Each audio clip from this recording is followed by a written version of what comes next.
Welcome. നമ്മളിന്ന് നോക്കാൻ പോകുന്നത് പഞ്ചായത്തി രാജ് എന്ന ടോപ്പിക്കിൽ നിന്നുള്ള ചോദ്യങ്ങളാണ്.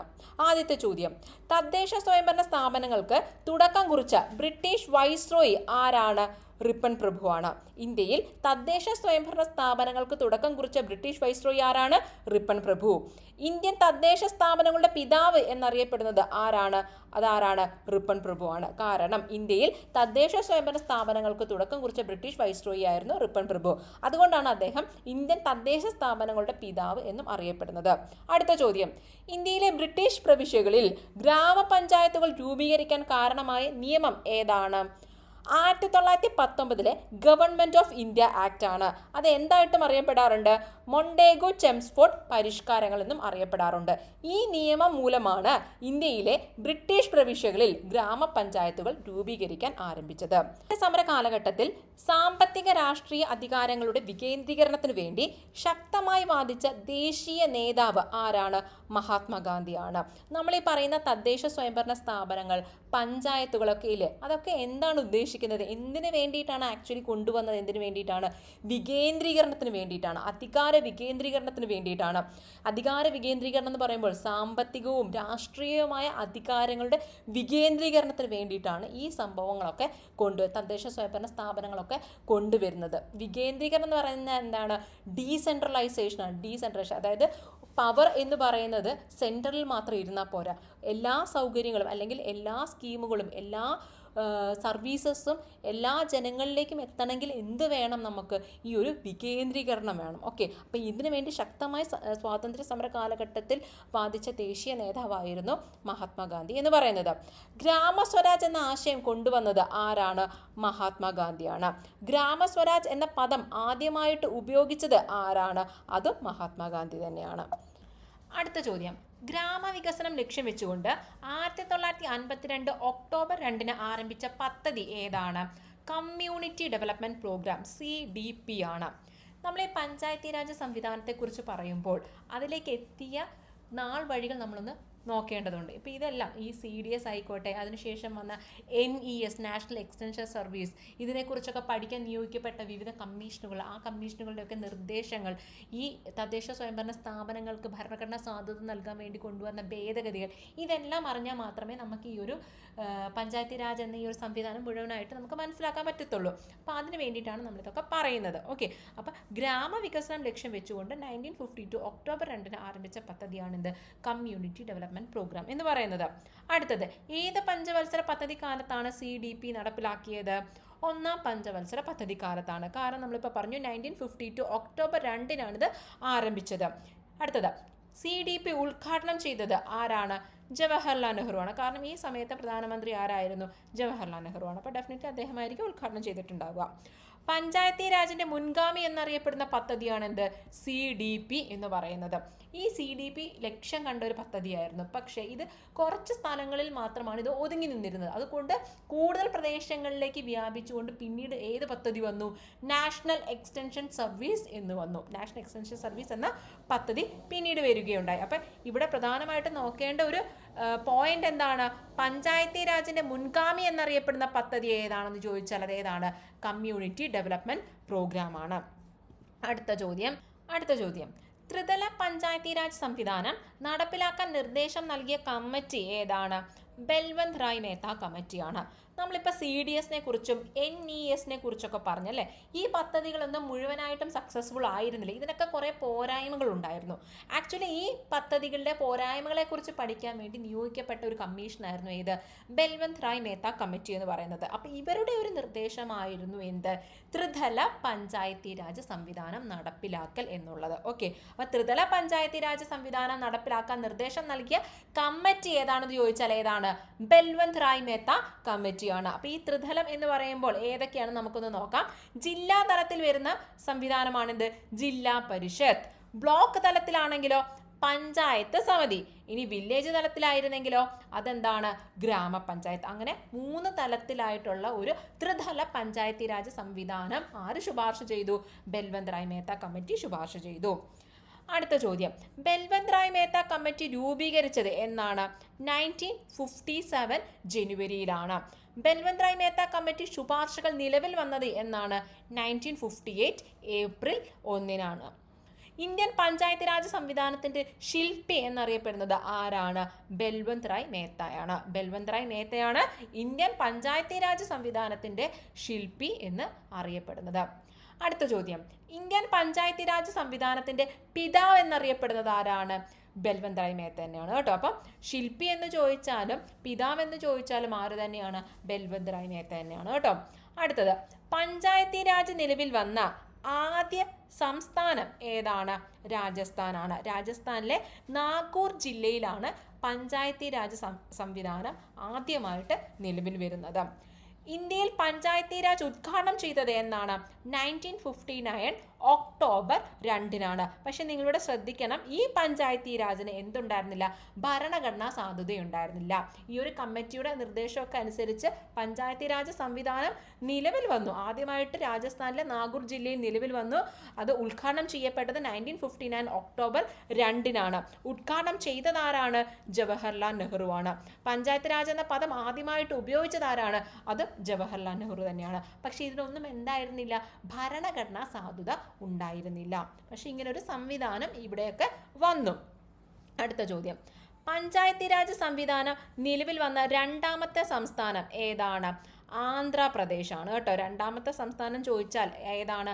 ആന്ധ്രാപ്രദേശാണ്. മറ്റൊരു പ്രത്യേകതയുണ്ട്, പഞ്ചായത്ത് രാജ് സംവിധാനം നിലവിൽ വന്ന ആദ്യത്തെ ദക്ഷിണേന്ത്യൻ സംസ്ഥാനം കൂടിയാണ് എന്ത്? ആന്ധ്രാപ്രദേശ് എന്ന് പറയുന്നത്. ഓക്കെ, ഇനി അടുത്ത ചോദ്യം, 73-ാം ഭേദഗതിയെ തുടർന്ന് പഞ്ചായത്തി രാജ് നിയമം പാസാക്കിയ ആദ്യ സംസ്ഥാനം ഏതാണ്? മധ്യപ്രദേശ്. അപ്പോൾ അവിടെ എന്ത് വന്നു? ഭരണഘടനാ സാധുത വന്നു. 73-ാം ഭേദഗതിയിലൂടെ പഞ്ചായത്തി രാജിന് എന്തു വന്നു? ആ സംവിധാനത്തിന് എന്തെന്ന് വന്നു? ഭരണഘടനാപരമായ സാധുത നിലവിൽ വന്നു. അങ്ങനെ ഈ പഞ്ചായത്ത് രാജ് നിയമം പാസാക്കിയ ആദ്യ സംസ്ഥാനം ഏതാണെന്ന് ചോദിച്ചാൽ അത് ഏതാണ്? മധ്യപ്രദേശാണ് കേട്ടോ. മധ്യപ്രദേശ്. അടുത്ത ചോദ്യം, പഞ്ചായത്തി രാജ് സംവിധാനത്തിന്റെ ധനകാര്യങ്ങളിൽ പഠനം നടത്താൻ വേണ്ടി 1963 നിയമിക്കപ്പെട്ട കമ്മിറ്റി ഏതാണ്? സന്താനം കമ്മിറ്റിയാണ്. കുറെ കമ്മിറ്റികളുണ്ട് കേട്ടോ ഇതുമായിട്ട് ബന്ധപ്പെട്ട്, അതൊന്ന് ജസ്റ്റ് ഓർത്തിരിക്കണം. നമ്മൾ ആദ്യം പറഞ്ഞു ബൽവന്ത് റായ് മേത്ത കമ്മിറ്റി, ഇപ്പോഴെന്താ പറഞ്ഞത്? സന്താനം കമ്മിറ്റി. പഞ്ചായത്തി രാജ് ഫിനാൻസ് കോർപ്പറേഷനുകൾ സ്ഥാപിക്കുന്നതിന് ശുപാർശ ചെയ്ത കമ്മിറ്റിയാണ് സന്താനം കമ്മിറ്റി എന്ന് പറയുന്നത്. രാജസ്ഥാനിൽ പഞ്ചായത്തി രാജ് സംവിധാനത്തിനുണ്ടായ പരാജയ കാരണങ്ങളെക്കുറിച്ച് പഠിക്കാൻ നിയോഗിച്ച കമ്മീഷൻ ഏതാണ്? സാദിഖ് അലി കമ്മീഷനാണ്. പഞ്ചായത്ത് രാജ് സംവിധാനത്തിന്റെ പ്രവർത്തനം മെച്ചപ്പെടുത്തുന്നതിനായി നിർദ്ദേശങ്ങൾ സമർപ്പിക്കാൻ രാജസ്ഥാൻ ഗവൺമെന്റ് നിയോഗിച്ച കമ്മീഷനാണ് ഇത്? GL Vyas commission. അടുത്തത്, ഇതൊരു PQ ആണ് കേട്ടോ. പഞ്ചായത്ത് രാജ് സമ്പ്രദായത്തിൽ ത്രിതല പഞ്ചായത്തിന് പകരം ദ്വിതല പഞ്ചായത്ത് ശുപാർശ ചെയ്ത കമ്മിറ്റി ഏതാണ്? 2024 ചോദിച്ചൊരു ചോദ്യമാണിത്. ഏതാണ്? അതായത് ത്രിതല പഞ്ചായത്തിന് പകരം ദ്വിതല പഞ്ചായത്ത് ശുപാർശ ചെയ്ത കമ്മിറ്റി ഏതാണെന്നാണ് നമ്മൾ ചോദിച്ചത്.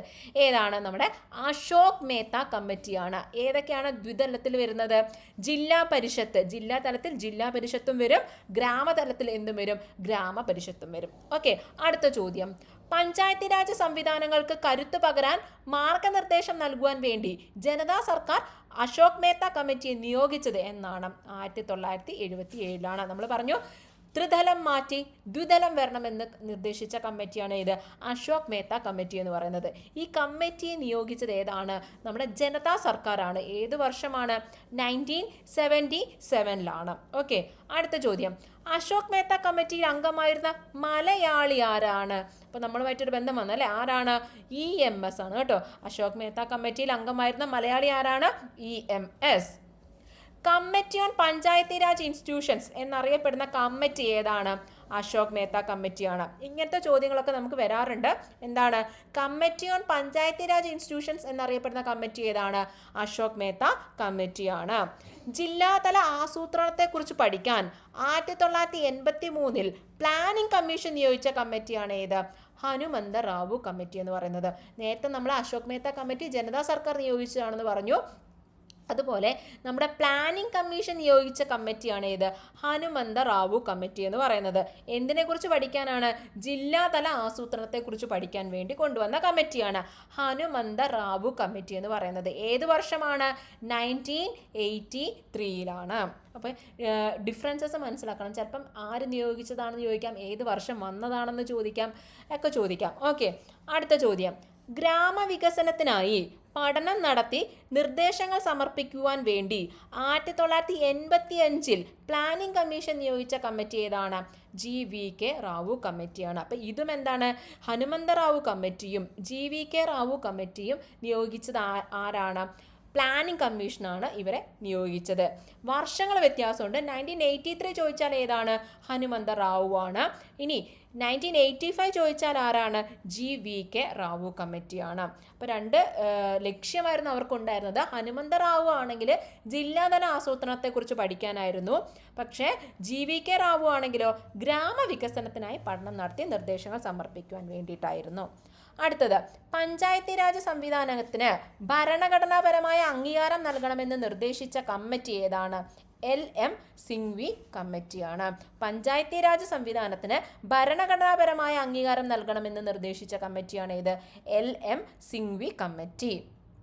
നമ്മളിപ്പോൾ സിംഗം എന്നൊക്കെ പറയാറില്ല. അപ്പം വലിയൊരു സംഭവത്തിനല്ല നമ്മൾ സിംഗം എന്ന് പറയുന്നത്. അപ്പം ഇങ്ങനെ ഈ ഒരു എന്താ പറയുക, ഭരണഘടനാപരമായ അംഗീകാരം കൊടുക്കുക എന്ന് പറയുന്നത് വലിയൊരു സംഭവമല്ലേ. അപ്പം അത് കൊണ്ടുവന്നത് അല്ലെങ്കിൽ അത് നിർദ്ദേശിച്ചത് ആരാണ്? LM സിംഗ്വി കമ്മിറ്റിയാണ്. അടുത്ത ചോദ്യം, ഇതൊരു PQ ആണ്. 2024 തന്നെ ചോദിച്ചൊരു ചോദ്യമാണ്.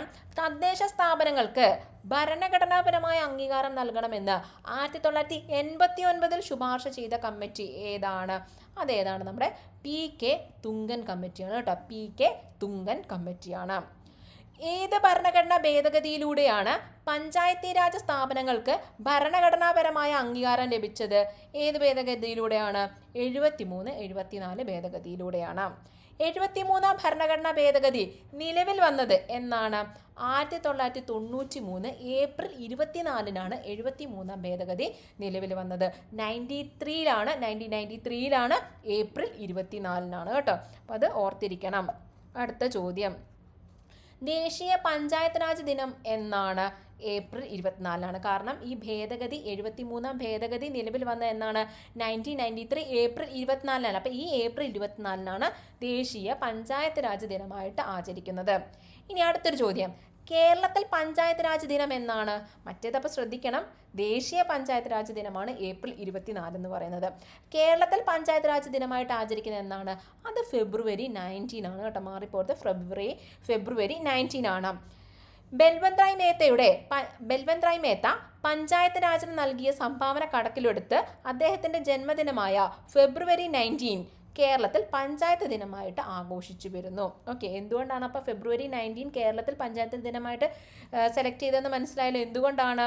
ഇദ്ദേഹത്തോടുള്ള ഒരു ആദര സൂചകമായിട്ടാണ് നമ്മൾ ഈ ഒരു ഡേറ്റ് പഞ്ചായത്ത് രാജ് ദിനമായിട്ട് സെലക്ട് ചെയ്തത് കേട്ടോ, അദ്ദേഹത്തിൻ്റെ സംഭാവനകളൊക്കെ കണക്കെടുത്ത്. അടുത്ത ചോദ്യം, 73 ഭേദഗതി ഭരണഘടനയിൽ കൂട്ടിച്ചേർത്ത ഭാഗം ഏതാണ്? ഭാഗം 9 കൂട്ടിച്ചേർത്തപ്പം ചെറുതായിട്ടുള്ളൊരു ഭേദഗതി അല്ല ഈ 73 ഭേദഗതി എന്ന് പറയുന്നത്. അതൊരു ഭാഗം തന്നെ കൂട്ടിച്ചേർത്തു. ഏതാണ് ആ ഭാഗം എന്ന് പറയുന്നത്? ഭാഗം 9. ഇനി ഭാഗം 9 കൂട്ടിച്ചേർത്ത അനുച്ഛേദങ്ങൾ ഏതൊക്കെയാണ്? 243 തൊട്ട് 243 വരെയാണ് ചേർത്തിരിക്കുന്നത്. അപ്പം 73 ഭേദഗതി എന്തിനെ ചേർത്ത്? ഭാഗം 9 ചേർത്തു. ഭാഗം 9 എത്ര ആർട്ടിക്കിളാണ് ചേർത്തത്? 243 തൊട്ട് 243 വരെയാണ് ചേർത്തത്. അടുത്ത ചോദ്യം, 73 ഭേദഗതി പ്രകാരം ഭരണഘടനയിൽ കൂട്ടിച്ചേർത്ത പട്ടിക ഏതാണ്? 11 പട്ടികയാണ് കേട്ടോ. 11 പട്ടിക. ഏത് അനുച്ഛേദത്തിന്റെ വിവരണാത്മക രൂപമാണ് 11 പട്ടിക എന്ന് ചോദിച്ചാൽ ഏതാണ്?